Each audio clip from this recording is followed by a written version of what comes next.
11 MRIs, 5 echocardiograms, 5 ECGs, 8 surgeries, and 56 overnights at CHEO.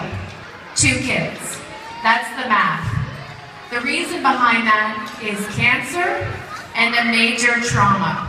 So the patients in this scenario, Isaac and Matthew, the beloved children of the Ciarlo family, who are here tonight, and Trisha, their mom, and one of their boys, Matthew, are going to come up and tell you just why CHEO is such a special place to them and their family.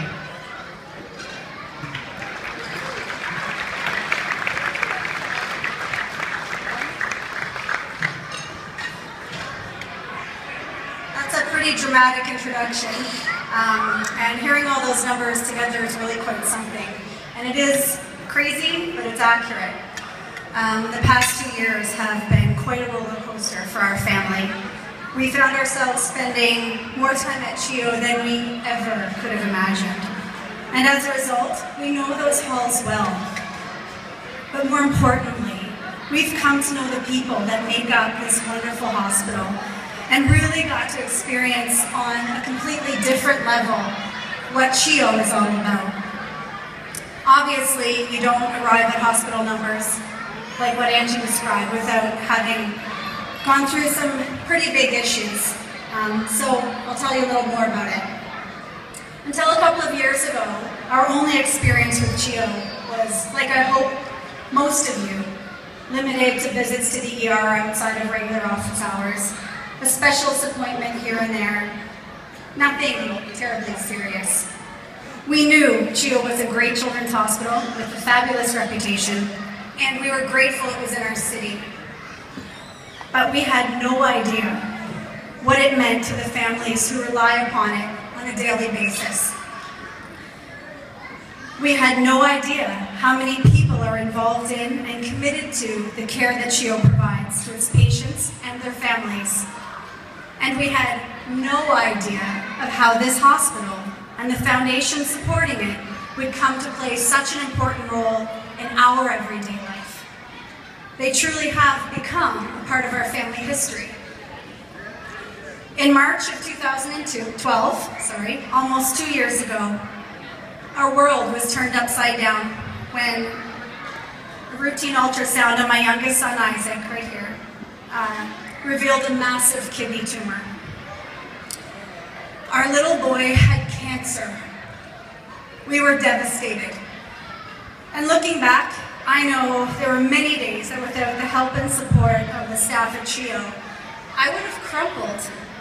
It was so incredibly overwhelming, trying to be strong for Isaac and the other boys in the midst of my own emotional turmoil surrounding it. And a real credit to this hospital is that they understood. Before we did, they understand that when a tragedy befalls a child, it affects the entire family.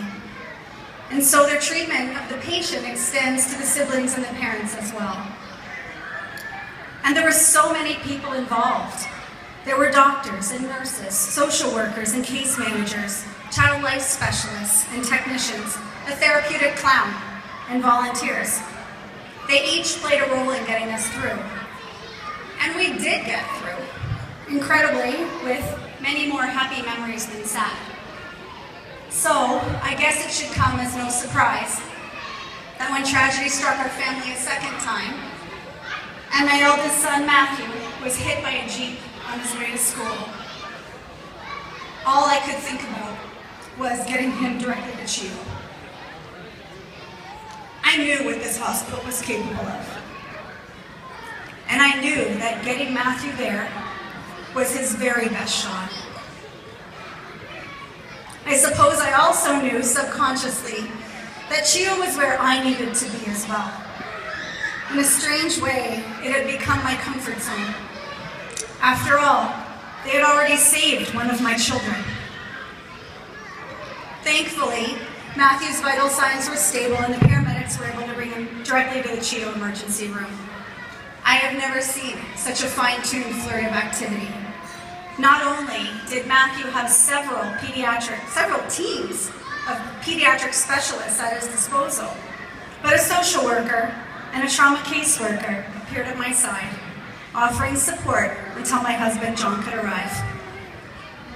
As a result of the accident, Matthew suffered some very serious injuries, which have taken several months to heal. In fact, he's still recovering. You're probably beginning to wonder why I'm up here and how this story pertains to tonight's theme of preventable injuries. Well, Matthew did something on the morning of the accident that drastically changed his outcome. And although he suffered what medical professionals refer to as multi-system trauma, most people who survive a similar accident incur much more devastating injuries. In particular, brain injuries, oftentimes resulting in lifelong deficits and side effects if they survive their injuries at all. But as I said, Matthew made a decision that morning that changed his life, likely saved his life. A very simple decision that had caused numerous arguments between us over the years.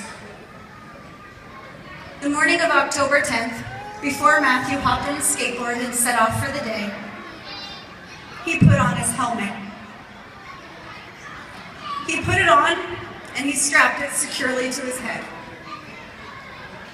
So when that Jeep struck him at high speed and he was thrown through the air, he landed on the pavement and was seriously injured. His skull was protected, and his brain protected from what could have been a catastrophic and life-threatening injury. I can't begin to describe to you how grateful I am that he was wearing his helmet that day. And I'm fairly certain that's an argument I'll never have to wage again. Matthew is a living example of how a simple habit, such as wearing a helmet, can prevent serious and life-threatening injuries. And here he is to tell you a little bit more of his experience.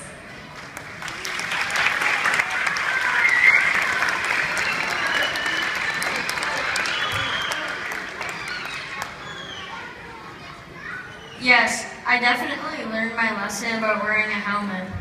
And I hope hearing my story will remind you guys how important it is to wear your helmet. My mom always used to annoy me and tell me to put on my helmet, and she would always tell me to tighten the strap up, even though I thought it made me look like a moron. But it was worth it that day I had my accident, because now I can tell you guys how important it is, and I can hopefully send you a message. Wearing your helmet could save you from getting a little bump or scrape when you fall off your bike, or it could save you from getting a severe brain injury that could change your life forever. You just never know when an accident is going to happen. That's why they're called accidents. Otherwise, they would be plans. And I definitely didn't plan to get hit by a Jeep that day. When I woke up in Chio after my accident, I was told I broke both of my femurs. That's like here. So, both of my upper legs. My right femur was broken in two places. The doctor fixed my legs by putting in titanium rods and screws. So I'm basically like Wolverine. I also broke my jaw and my elbow. To fix my jaw, they wired it shut for 7 weeks. I couldn't eat for those 7 weeks. I could only drink protein shakes and smoothies. And my mom kept trying to get me to eat these gross soups that made me want to throw up. I also got a severe concussion, and I wasn't allowed to watch TV or play video games for a while. Even with all those injuries, I still had fun in the hospital. The nurses were really awesome, and it made me feel like I was at home. When it was time to leave Chio, I was actually kind of sad. I wish I could just stay at Chio without being hurt. I hope you guys remember me, and in the spring when you get out your bikes and skateboards, always remember to wear your helmet. I know some of your friends might not wear their helmets, and I'll admit, I didn't like wearing my helmet either. You might think it's cool to not wear your helmet, But it's not cool when an accident happens and you don't have your helmet, because then you might not even be able to ride your skateboard or bike for the rest of the summer, or maybe not ever. I'd like to thank Spencer and the CHIO Foundation for letting me share my story today and making helmet safety a priority. Wear your helmets, kids.